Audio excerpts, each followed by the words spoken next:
Muy buenos días amigos del canal I. Mi nombre es Germán Ferrer y esto es Venezuela en la Red. Bienvenidos a nuestro espacio de hoy. El presidente Nicolás Maduro vuelve a denunciar y alertar a los sectores democráticos del propósito y la intención de acabar con la estabilidad y la paz que brinda la revolución bolivariana.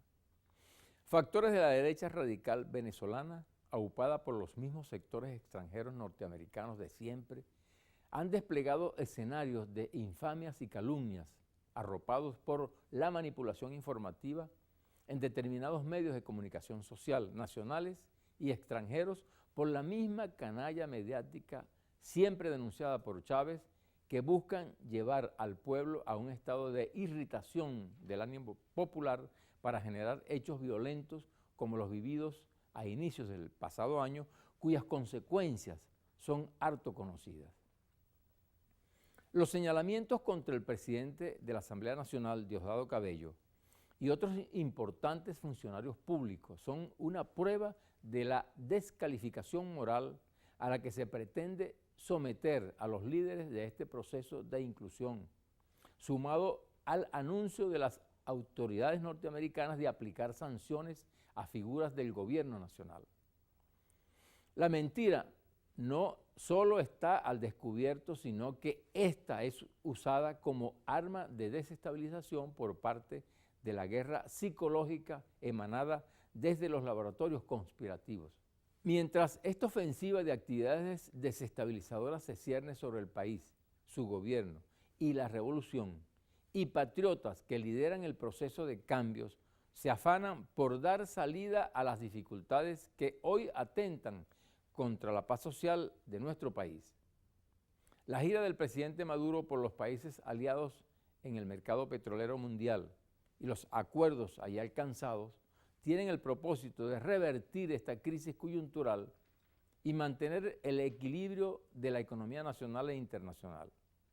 En Venezuela, la política y la economía van de la mano y sus resultados más que evidentes diferencian a quienes trabajan por llevar el país hacia la inclusión y la igualdad de oportunidades de otros que con agendas ocultas buscan la salida por los atajos antidemocráticos.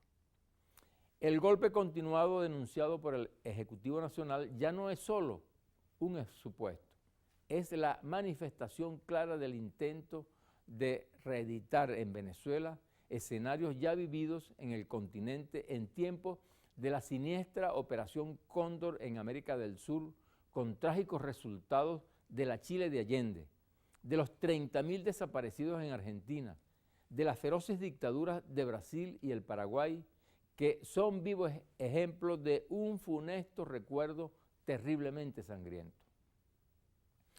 Lo que debe quedar claro es que la soberanía nacional no es negociable, hoy sólidamente defendida por una Fuerza Armada cada vez más comprometida con el legado del comandante supremo Hugo Chávez, que dan todo el respaldo al presidente Nicolás Maduro, su actual comandante en jefe en el ejercicio de la legitimidad del voto dado por la mayoría del pueblo venezolano.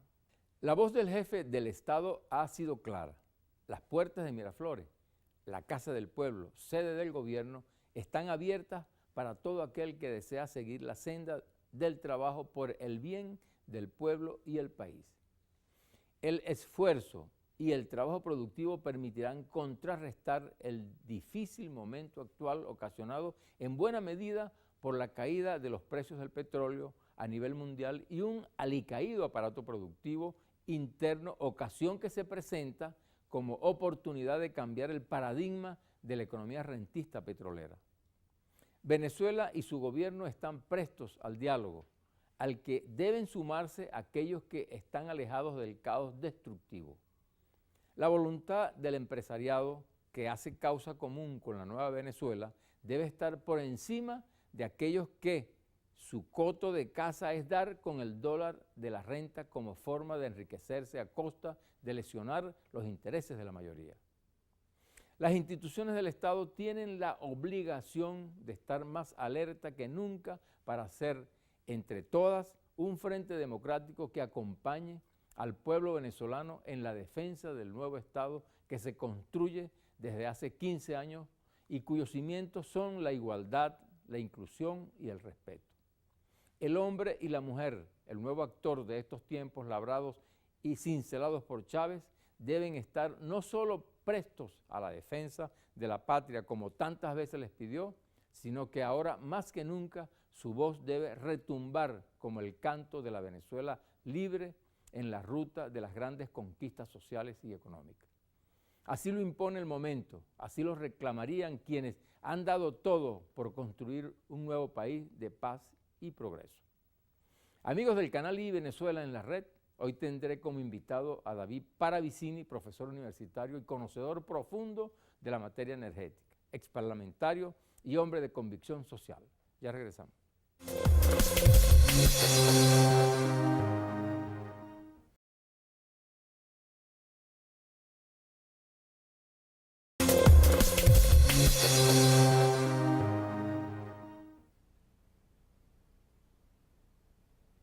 De nuevo en su programa Venezuela en la red, hoy con nuestro invitado especial David Paravicini. No es experto, es conocedor profundo del área del petróleo. Gracias a David por acompañarnos en el día de hoy. David, recientemente, el día 4, pues día miércoles 4 de febrero, hubo las celebraciones o conmemoración del 4 de febrero. ¿Qué es para Venezuela esa fecha o qué es para ti con relación a todo lo que fue esa gesta o esa jornada que lideró el comandante Hugo Chávez? En primer lugar, gracias por invitarme a compartir con tus usuarias y usuarios este espacio. Y con respecto al tema del 4 de febrero, eso por un lado fue como una gigantesca sorpresa, pero es una gigantesca sorpresa esperada por el pueblo venezolano. El pueblo venezolano venía de sufrir unas derrotas políticas importantes en sus intereses. Pues, ¿cuáles son los intereses de ese pueblo? Tener salud, tener acceso a la educación, acceso al trabajo, a calidad de vida. Pueblo que venía de haber sido engañado por el pacto de Punto Fijo, venía de haber sido frustrado con lo que había sido inclusive la expectativa que había surgido con unos precios del petróleo en un momento determinado, porque cambiaron los precios del petróleo en los años 70 y se abrió como una especie de expectativa de que podía eso impactar o mejorar la vida de los venezolanos. Fue frustrada esa expectativa también. Pero yo me estaba refiriendo a la frustración que significó al pueblo venezolano. Exacto. El alza de los precios del petróleo en el año 74. Que recuerdas que el petróleo de $1.50 o de $2 pasó a $40. Sí, pero cuando estábamos hablando del año 92. El hecho mismo del 4 de febrero. Ajá. O sea, que no había prácticamente condiciones objetivas para que insurgiera una actividad de ese tipo, ¿no? No sé qué decirte, que no hubiera las condiciones objetivas, pero por el nivel de organización, los propios comandantes hablan de que no tenían ni sistema de comunicaciones. Quizás no por las condiciones objetivas en el exterior, pero ni siquiera las condiciones objetivas para la movilización que hicieron. Fue un gesto más político que una acción militar propiamente dicho, si se quiere ver así. De hecho, hubo una derrota en el tema militar, más no en el político. Es decir, claro, estamos viendo ya en la distancia, en ese momento habría que estar allí y la expectativa no era, de hecho, pues casi imposible que se movilice una cantidad de tropas y con ese mensaje, con la conciencia que van a ser derrotados. Claro. Pero el origen y la motivación de esa acción, su contenido político enraizado con gigantescos proyectos y sueños de un pueblo, es lo que yo quería significar. Y por eso que se estaba explicando que un pueblo que venía siendo traicionado, desengañado, con unas propuestas socialdemócratas y demócratas cristianas que traicionaron de manera total las expectativas populares. No dieron mejor calidad de vida, al contrario, para la época de ese golpe de Estado había cerca de 80% de pobreza y de pobreza crítica, el desempleo. Hay un libro interesantísimo de una historiadora, Margarita López Maya, que hizo un recuento de la situación social. Hablaba de las decenas de miles de manifestaciones que se daban en todo el país, mostrando el fracaso de la puesta en escena de un modelo aprovijado por la socialdemocracia internacional y la democracia cristiana, y amparado por el Fondo Monetario Mundial y el Banco Mundial, y que había resultado un fracaso completo y total. De manera que el 4 de febrero significó eso, y significa hoy todavía eso. Es el orgullo de sentir que en medio de aquella oscuridad, tal como tú dices, con las condiciones objetivas en contra. Objetiva y subjetiva. Quizás las subjetivas no, y por eso fue que hubo un triunfo político, y no, que no se muestra en ese momento, sino 8 años más tarde o 6 años más tarde, con las elecciones del año 98, donde entonces contundentemente el presidente Chávez gana, el pueblo impone sus sueños y sus expectativas. Sí, en este momento, bueno, ya consolidado el proceso, tenemos que, bueno, hay una incidencia, bueno, las personas dicen por ahí que hay una incidencia importante del sector militar dentro de la economía venezolana. ¿Qué piensas tú de eso? Bueno, una de las propuestas de este proceso que está consolidándose, todavía creo que no se consolida, hay un trabajo importante y grande que hacer, que está referido con la participación más decisiva en la política por parte del pueblo organizado en sus consejos comunales, comunas, de los trabajadores organizados en los consejos socialistas de trabajadores y trabajadoras. Pero una de las propuestas fundamentales desde el punto de vista histórico, que son claves para entender y poder hacer planteamientos de transformación, es la alianza cívico-militar. Ese planteamiento, que justamente el día 4 de febrero, a pesar de que estaba planteado teóricamente, en los hechos no se resolvió. Y hubo solo una participación militar en ese momento, puesto que no pudo el presidente, bueno, el grupo de los comandantes, no solamente el presidente Chávez ahí, el peso era de los comandantes del 4 de febrero, Arias Cárdenas, Urdaneta, bueno, estas personas Acosta Chirino. Ese tema, ese planteamiento de resolver la alianza cívico-militar para poder avanzar en un país con el estado de dependencia, no solamente del punto de dependencia económica, sino el estado de dependencia política. O sea, Venezuela veníamos funcionando casi como un vasallo, un súbdito de los intereses de las grandes petroleras internacionales. Acá habíamos entregado todas nuestras reservas petroleras. Claro. Sí, te lo digo porque hay, sobre todo sectores de la oposición, que critican la alianza cívico-militar. Bueno, lo que no ha funcionado es lo cívico en Venezuela. Porque nosotros sigamos a ver nuestra historia. El poder popular no se ha incorporado. Desde que llegaron aquí los españoles y que nos impusieron una forma de gobierno eminentemente o colonial, y luego después vino una oligarquía que se apropió de esto no funcionó. Venezuela no ha salido un solo desastre desde la colonización. Yo sé, pues me gustaría algún historiador profundo que nos diga cuándo Venezuela puede exhibir algún tipo de bandera de haber resuelto problemas en materia de independencia, en materia de soberanía, en materia de desarrollo de sus fuerzas productivas de manera autónoma. Siempre hemos ido a la saga, porque aquí no había oro. Una de las cosas, inclusive de las peores que uno pueda argumentar, es que la corona española se muda a la Nueva Granada o al Virreinato del Perú porque allá había oro. Aquí no lo encontraron. El dorado no lo consiguieron. Porque Esto fue una capitanía general, ¿no? Bueno, cuando éramos capitanía, bueno, por eso ni llegamos, porque se privilegió fue inclusive Santo Domingo, República Dominicana.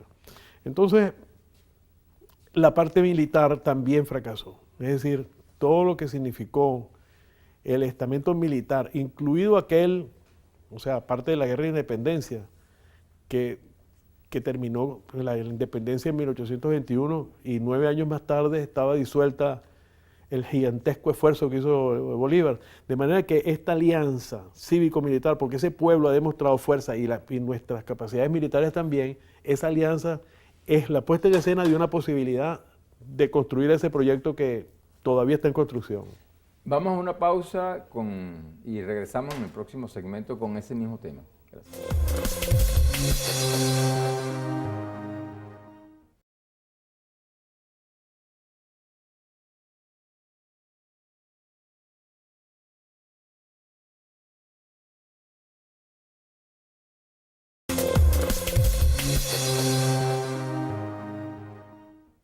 De regreso a su programa el Venezuela en la Red, hoy con David Paravicini. Estamos hablando, David, con ocasión a lo que fue toda esta gesta del 4 de febrero. ¿Qué papel debe jugar la Fuerza Armada? Habíamos quedado en el segmento anterior. ¿Qué papel debe jugar la Fuerza Armada en este proceso? Bueno, yo creo que lo está jugando. El presidente Chávez, inclusive en su forma de ver cómo este país, ya inclusive con él ausente, diseñó ya la plataforma de esa alianza y que está en operación. De hecho, las elecciones del año 2012 de gobernadores dejó a no menos de 10, ahorita no sé cuántos, si son 10 o 12, pero es gobernadores que son del más alto rango de la Fuerza Armada. Los estados clave del país como Zulia, el estado Carabobo, el estado Nueva Esparta, está en manos bueno, el caso de Zulia es el comandante Arias Cárdenas, pero tenemos a Meliach, tenemos personajes de mucha fuerza en lo político, porque son además de un alto peso dentro del PSUV, que es la organización política, y en estados fundamentales, pues. En manera que el estado Bolívar, está el general Rangel Gómez allá, y está en el estado Trujillo, mayor general Rangel Silva, que no es desdeñable. Es decir, en el estado Vargas tenemos estado Vargas que tenemos el general Carneiro y el alcalde. Bueno, tenemos digamos, de los más brillantes promociones y hombres que ha producido y mujeres. Tenemos una ministra de oro en el Ministerio de Justicia. De manera que no es qué papel van a jugar, el papel están jugándolo. Es un rol fundamental. Con el agregado que no son, quizás fue el cuidado que le puso el presidente, de dejar a esas personas, a esos venezolanos provenientes de la Fuerza Armada, con un arraigo y con un enlazamiento con el poder, con la sociedad civil muy estrecho, como es ser gobernadores, como es ser ministros, no de defensa, sino ministro de justicia, es decir, están entrelazados directamente con los intereses. Sí opera la unidad cívico-militar. Está operando, está en funcionamiento y está construyéndose, porque no hay recetas, de manera que esta alianza en la que Bolívar en su momento dijo, Bolívar lo dijo y lo repitió el presidente Chávez, que Venezuela nació en un vivac, decía Simón Bolívar y repetía el presidente Chávez. Y un vivac es un campamento donde están la Fuerza Armada, está la tropa y están las fuerzas civiles. Es decir, creo que es un proceso que está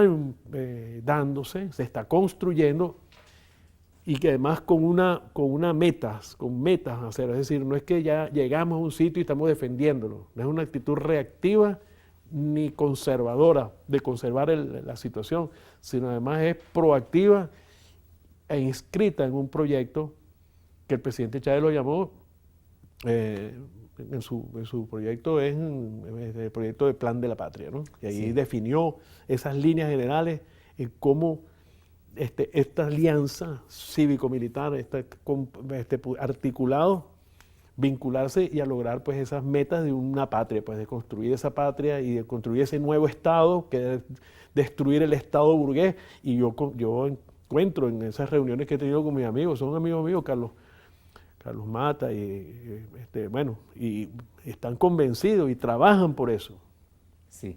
Mira, David, recientemente el presidente anunció al país unas medidas económicas con el objeto de potenciar pues todo lo que es el tema económico en Venezuela. ¿Cómo aprecias tú que ha sido el desarrollo desde ese momento hasta ahora de esas propuestas que ha hecho el presidente Nicolás Maduro? Bueno, las propuestas han salido hechas por el presidente, encuentran un ambiente político de mucha adversidad por la confrontación que vivimos. O sea, no son unas propuestas así hechas en un momento de paz o tranquilidad, sino en un momento de estamos sufriendo una agresión enorme.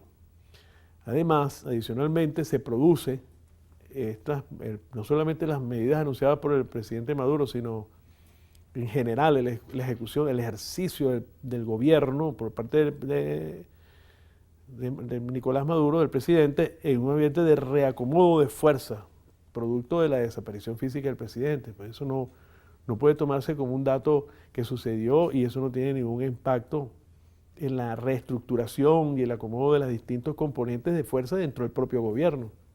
El propio presidente tenía su presidente fallecido, Hugo Rafael Chávez Frías, tenía sus quejas y sus demandas y las hacía públicas, las hacía además en la televisión, reclamaba a este, al otro, no se cumplían las metas. Bueno, al final tuvo que hacer pues ese esfuerzo de síntesis y plantearlo en la forma del Plan de la Patria, después lo que definió o delineó dentro de lo que llamó también el golpe de timón y en su última locución donde nos deja, donde Claro. delega. Entonces esa es la situación de las medidas, están anunciadas, pero su forma de aplicarse o de comprobar sus bondades o sus deficiencias tampoco ha podido verse de una manera concreta en el escenario de una economía, de una guerra económica que ha desarrollado contra nuestro país y la cual se está manifestando de una manera cruenta, Sí. es decir, contra la población, porque esta medida de guerra no es contra Maduro, sino que es contra un pueblo, porque es la forma de expresar la oligarquía venezolana y los componentes internacionales su castigo a un pueblo por mantener un sistema que no les obedece, que no se les somete, sobre todo en la materia energética. ¿Tú crees que, como dicen algunas personas, iremos a un colapso económico? Pero yo no creo. A pesar inclusive de la caída de los precios del petróleo, que es significativa, importante, estuve ante ese clima y ante unas expectativas que algunos compatriotas, inclusive propios del PSUV y que forman parte de este proceso, están como escépticos o muy preocupados. Yo me tomé la molestia de ir al Banco Central de Venezuela, ver las cuentas, cuáles son las posibilidades que tiene Venezuela en materia de los beneficios cambiarios, en materia de las deudas pendientes por cobrar, es decir, toda la facturación pendiente de compromisos ejecutados por PDVSA y otras acciones. Es decir, hay un panorama de situación con lo actual, inclusive sin la variación de los precios del petróleo en alrededor del precio que se encuentra de $38 y que pueda resultar un promedio de $45 este año, manteniéndose así. Venezuela tiene la posibilidad de mantener sobre todo sus proyectos sociales. El tema de la inversión tampoco se va a ver afectado, puesto que el presupuesto ordinario no incorporó no más de un 8% en el tema de inversión, y la inversión está más en el BANDES y están en otras cuentas. Y para entonces lo que es pagar el compromiso de gasto ordinario y que tiene que ver con el gasto social o la inversión social, está garantizado. Pero tú sabes que el presupuesto fue hecho con $60. base a $60 y estamos en 38, como tú lo has mencionado. ¿Cómo resolver ese problema en este caso? Bueno, eso es lo que te comentaba.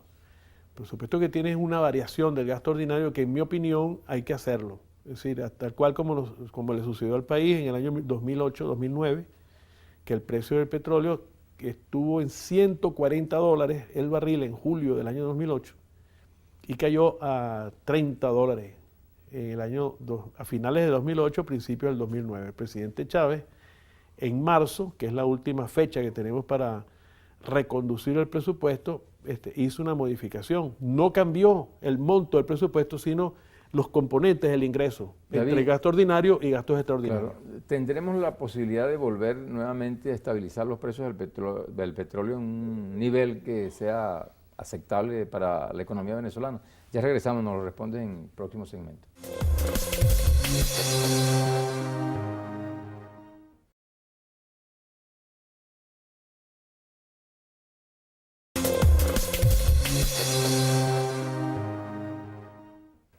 Regresamos a su programa Venezuela en la Red, hoy con David Paravicini.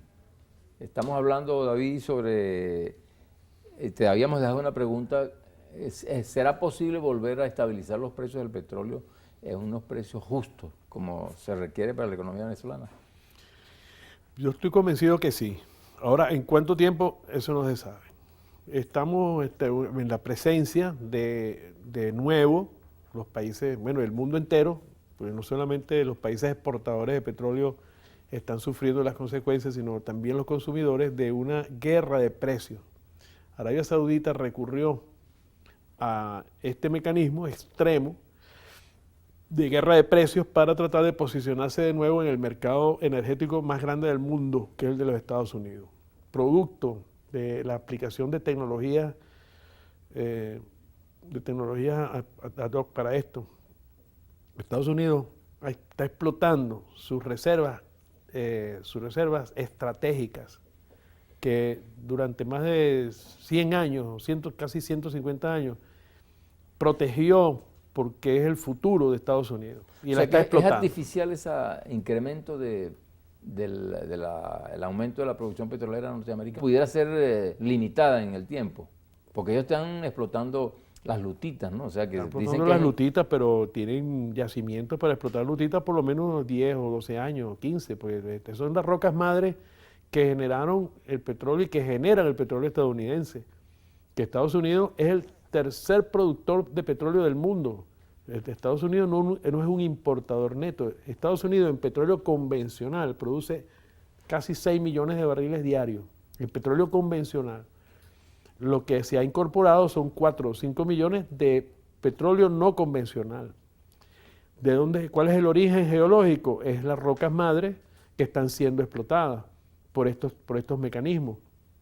Y ha producido esta sustitución de petróleo, de crudos que eran importados por crudos nacionales estadounidenses. Es un ejercicio de soberanía porque fue un plan diseñado así por el presidente Obama en su campaña electoral de hace 6 años y dijo que iba a ir a independizarse desde el punto de vista energético de los países árabes, porque así del Medio Oriente, no dijo de los árabes, dijo del Medio Oriente. Un plan político demócrata que tomó cuerpo y aunque él en aquel momento no lo anunció que iban a ser crudos de lutitas o había dicho que eran energías alternativas, inclusive lo de energía nuclear, pero el resultado es que es ahora con este mecanismo. Esta guerra de precios, como decía, entonces no se sabe cuándo, hasta dónde puede llegar, porque una guerra de precios tiene una cualidad de que el que gana es el que más capacidad de sufrir tiene. Es decir, cuánto puede sufrir Arabia Saudita vendiendo su petróleo a ese precio, porque no importa que le cueste $5 el barril producirlo, es el presupuesto, es el compromiso de ese país, es el nivel de vida, los estándares que tienen quienes conducen ese presupuesto allá. Es decir, no es que Arabia Saudita no está sufriendo por estar en esa situación, tratando de recuperar un mercado que según ellos mismos es de 580.000 barriles diarios que perdieron. O sea, no se puede decir cuándo, pero yo tengo absoluta certeza de que los precios se recuperan. Así como nadie le creía al presidente Chávez. No a niveles de los $100, no, ya eso es imposible. La gente no le creía a Chávez que podía ser $100 y fueron $100. Hay una persona que no tiene la capacidad de Chávez que dice que puede llegar a $200 y tiene una explicación desde el punto de vista técnico-económico. Es decir, a estos precios están huyendo de las inversiones petroleras miles de empresas y miles de capitales financieros y miles de... ¿Por qué? Porque no hay mercado para una inversión y que sea rentable. De mantenerse esta situación 1 año o 2 años, dentro de 2 años entonces es distinto, no va a haber quien suministre petróleo sino los países exportadores petroleros y va otra vez a crearse una situación de precios de petróleo alto. En todo caso, el ingreso petrolero para nosotros es vital y ha sido siempre. Ahora, ¿cómo revertir en este caso, David, esa falta de dólares o de divisas en general que está entrando a Venezuela? Bueno, por una parte hay un gran esfuerzo que es recoger inclusive lo que sembró el presidente Chávez, que es la comuna productiva. Hay muchas comunas que están trabajando hoy y han logrado esa meta. Aquí en Caracas mismo, en el propio centro de Caracas, hay comunas altamente productivas, no solamente en aspectos de servicio o en construcción, sino en propia producción. Son comunas que tienen espacios donde producen ganadería. Hay comunas en el occidente del país, el caso es porque conozco, Seguramente hay en otras partes más, pero en Occidente conozco una en Palito Blanco, que es un consejo comunal, y está inaugurando una planta. Palito Blanco en el Zulia. En el Zulia, municipio de Jesús Enrique Lozada, en la parroquia de la Concepción. Lo conocemos ampliamente. Bueno. Entonces, en ese caso, ahí tenemos un consejo comunal que va a inaugurar ahora el 20 de febrero una planta con capacidad de producción de 300 toneladas diarias de comida para animales. Y eso es un consejo comunal de familia Guayú, que están soportadas por los recursos que le ha dado Petroguayú y Petroboscán, productos de la GPS, de manera que hay un país que se está recuperando. Por otra parte, en PDVSA hay una gigantesca fuente de lograr por eficiencia. Yo he sacado la cuenta inclusive alrededor de unos 40 o 50 mil millones de dólares, pero habría que sentarse, de manera que la posibilidad está. La hemos estudiado en la universidad. Yo pertenezco al Centro de Estudios de Ciencia de la Energía de la Universidad Bolivariana. Es un centro de estudios de dar posgrados y maestrías y doctorados. La investigación nos ha dado que puede llegarse a capturar dentro de la propia economía como la tenemos, tomando unas medidas serias, importantes, dentro del tema de que estamos en una guerra económica y aplicando economías de guerra, poder recuperar alrededor de 60 mil millones de dólares sin hacer más nada, así como estamos. Pero, por supuesto, con medidas específicas relacionadas con prácticas de PDVSA. ¿De dónde vendrían esos dólares entonces? De los productos de refinación y del tema de los combustibles en Venezuela. 700 mil barriles barriles que están hoy prácticamente liquidándose, no se están liquidando, para venderlo hay que aportar 15 mil millones de dólares, y una subutilización de las refinerías nuestras. Tenemos una capacidad de 1.300.000 barriles diarios y no llegamos a 800.000 barriles. Estamos exportando más crudos que productos. Es decir, hay una serie de cosas que además no ha sido así, ha sido distinto. De manera que hay formas de recuperar ingresos importantes, por el orden, como te digo, Germán, por el orden de los 50, 60 mil millones de dólares, solo reacomodando fórmulas dentro de nuestro manejo en PDVSA y de varias de sus operaciones. Y te hablo de esto, podría llevarse 1 año o 2 años en que esto pudiera tomar lugar. David, uno de los aspectos que se está en este momento analizando es empezar a cobrar, ni siquiera elevar el precio, cobrar la gasolina. ¿Cuál sería tu opinión con relación a esto? Pero ya nos lo responde en el próximo segmento. Ya regresamos.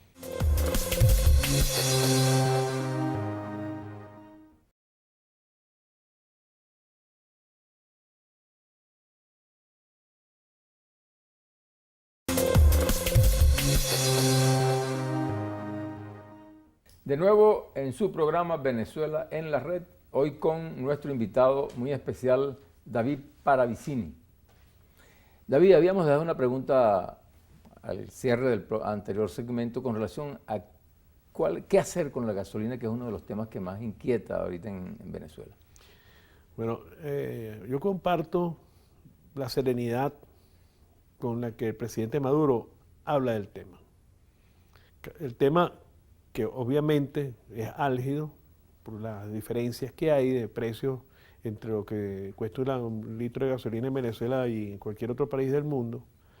No obstante, ya es de tal el impacto, la significación de este precio frente a nuestra economía, a lo que está sucediendo con los diferenciales de precios y la guerra económica, con la incapacidad que han mostrado las instituciones nuestras, PDVSA, el Ministerio, nuestras Fuerzas Armadas en muchos casos, de poder controlar los delitos que se están produciendo en torno a estos precios de gasolina y sus diferenciales con cualquier sitio. El contrabando de extracción. Con el contrabando de extracción, que el tema hay que verlo con muchísimo más cuidado. Hemos llegado a la conclusión en estos estudios que hemos hecho de que el tema no es el precio de la gasolina en sí con respecto a sus costos de producción. Es decir, no se puede llegar a solamente a determinar que el precio está relacionado con los costos de producción, puesto que el efecto que está produciendo en Venezuela esta diferenciación va mucho más allá de estos precios. ¿Qué quiero decirte? Que por cada bolívar de gasolina invertido en Venezuela y sacado a contrabando del exterior, se producen 2.000 bolívares. Es decir, los contrabandistas organizados, por cada bolívar que invierten aquí en gasolina, traen de vuelta 2.000 bolívares. ¿Y cómo revertir eso? Eso es, hemos estado planteando que eso tiene que ser visto en un plan en conjunto, no es un plan de una acción solo sobre el precio, porque no resolvería el conjunto de los problemas que están asociados. Y por eso hemos hablado que primero hay que cortarle de raíz a las fuentes de conspiración contra nuestro país que están funcionando en Colombia, porque además que acaparan la gasolina y la venden y la distribuyen en complicidad con el gobierno colombiano a través de las estaciones de servicio de Ecopetrol, además vienen a Venezuela y a subvertir el orden y a fomentar la guerra económica. De manera que tiene que hacerse un sistema de primero eliminar por completo el dinero con que estamos financiando estas mafias. Y eso quiere decir, hemos planteado, haciendo que el precio de la gasolina en Venezuela sea al precio internacional. Esto le quita cualquier posibilidad. Sería un brutal aumento. Es un brutal aumento, por eso es que digo, no se puede tomar sola, ni es un problema de que si cuesta dos cafecitos o 4 cafecitos, porque si subimos 2 bolívares o 4 o 6, el efecto va a seguir saliendo por irrisorio, claro, con respecto al problema fundamental, que es que estamos financiando a quienes hoy dirigen la guerra económica desde Colombia contra Venezuela en ese aspecto. Y en ese aspecto no solamente el combustible, sino que vienen a Venezuela con millones y millones, miles de millones de bolívares y están desequilibrando todas nuestras estructuras de subsidio de productos, de subsidio de bienes que son para ajustar, están acabando con nuestro dólar de 6.30, puesto que tienen se produce dinero suficiente para manejar el tipo de cambio en Cúcuta, que es fijado arbitrariamente justamente por estos contrabandistas. Pero de manera que tiene que ser acompañado con medidas como, no acompañado, ir conjuntamente con una direccionalidad del subsidio al que lo necesita, bien sea porque por su posición débil dentro de la sociedad o por sus características de productor agrícola, productor pesquero, empresas de producción de alta intensidad de uso de combustible para la producción. Tiene que ir acompañado conjuntamente con un cambio de la matriz energética, y esto es nada más que, no más que cumplir con el plan fijado por el presidente Chávez el 16 de septiembre del año 2007 en Anaco, en la revolución gasífera que anunció gas vehicular, anunció el gas industrial, anunció gas doméstico, anunció explotación de gas, inclusive para la exportación de gas. Ninguna de esas metas se ha cumplido, ninguna. Eso sería uno. Por otro lado, estructurar un proyecto dirigido por consejos comunales y comunas bajo la dirección del presidente Maduro y dentro de, que sería el otro aspecto, dentro de un concepto de dirección y de construcción de una nueva forma de dirigir nuestra economía ambientalista, conservacionista desde el punto de vista ambiental, y que le dé en conjunción un plan de transformación de Venezuela y de la derrota de ese aspecto. Pero hay un aspecto importante, David, que es el que se teme que el incremento o el cobro de la gasolina nos lleve a lo que fue el fantasma del Caracazo. Y yo creo que eso nos está afectando. ¿Qué crees tú de eso? Pero fíjate, primero que teóricamente es falso que el Caracazo se haya producido por el aumento de la gasolina. Cualquier investigación muestra que el aumento de la gasolina en lo que fue el paquetazo de Carlos Andrés Pérez era uno más.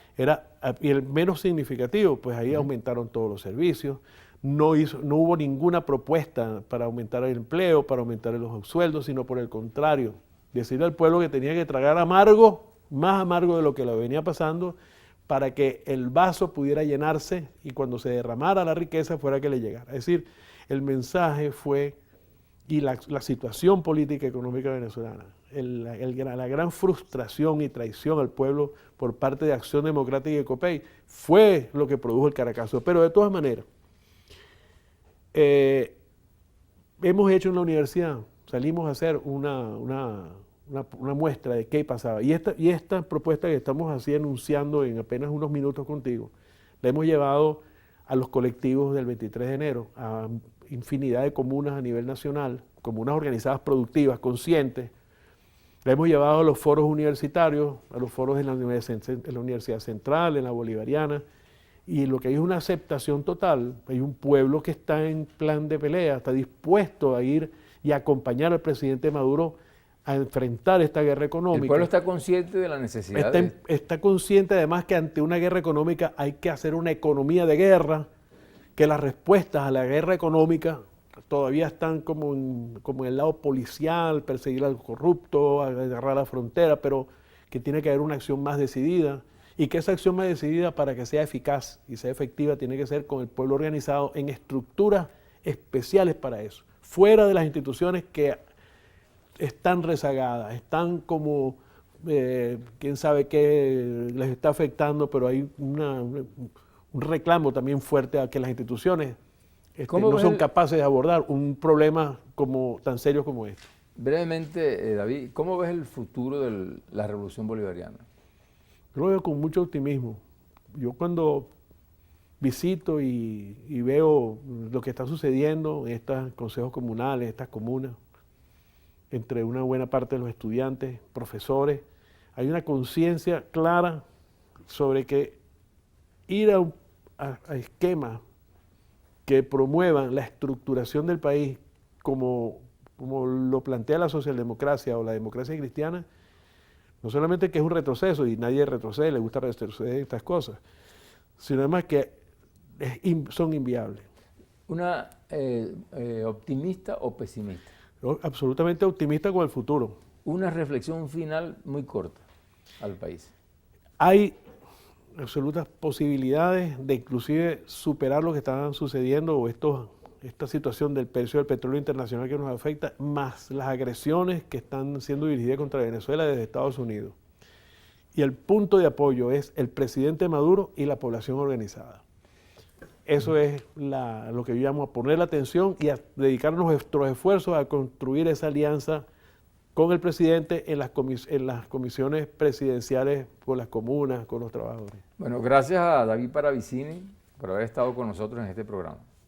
Las expectativas de este comienzo de año son complejas, como también las dificultades que responsablemente han sido admitidas por el Ejecutivo. Sortear los escollos es el norte y la acción del gobierno revolucionario, siempre colocando la atención en el ciudadano que hace posible este proceso inédito de cambios por la vía pacífica. Un cambio de paradigma no imaginado y mucho menos aceptados por quienes usufructuaron la renta petrolera para su peculio personal por décadas. Toca a los auténticos revolucionarios hacer que esta tierra, la Venezuela de la mayor reserva de petróleo del mundo, perfile de manera sabia esa potencialidad al servicio de la mayoría. Los enemigos históricos y aquellos que hoy se suman a la conjura están tras esos intentos de pretender poner al país al servicio de los más oscuros intereses. Hugo Chávez develó hace años esa estrategia que hoy recrudece menoscabando la paz social. Hoy más que nunca la patria llama a todos a cerrar filas frente a la ignominia que busca el concurso de sus mejores hijos e hijas para cristalizar el sueño de una nación fuerte y próspera al servicio de sus ciudadanos. Amigos del Canal I y Venezuela en la Red, finalizamos por hoy. Los espero el próximo domingo a la misma hora. Pasen un feliz día.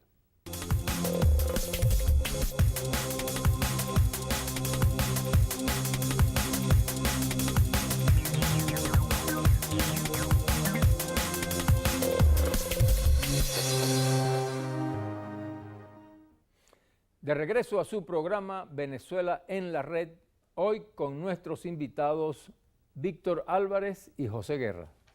Gracias por estar con nosotros y busquemos hoy ser analíticos y didácticos tras los anuncios del presidente Nicolás Maduro, quien, por cierto,